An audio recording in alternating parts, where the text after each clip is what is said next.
এইবার ওলি আল্লাহর কথা বলি। সমাজে নামাজ ফরজ আছে না নাই? আছে না নাই? মসজিদে নামাজের লোকের অভাব আছে? আছে? রোজা রাখা লোকের অভাব আছে? হজে যাওয়া লোকের অভাব আছে? হজে যাওয়ার সময় জায়গা হয় না বিমানে, সত্য না মিথ্যা? অভাব আছে?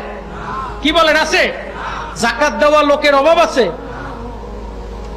তো পাপ করা লোকের অভাব আছে? ওইটাও অভাব নাই। কেন? আমরা হজ করি, নামাজ পড়ি, রোজা রাখি, যাকাত দেই, তাহলে আবার পাপ কেমনে করি? নামাজ আমাদেরকে পাপ থেকে মুক্ত রাখার কথা।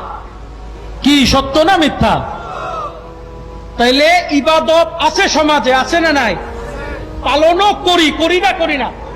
করি। তাইলে পাপ মুক্ত কেন হই নাই? কোর্টে মামলার অভাব আছে? উকিল আছেন কে?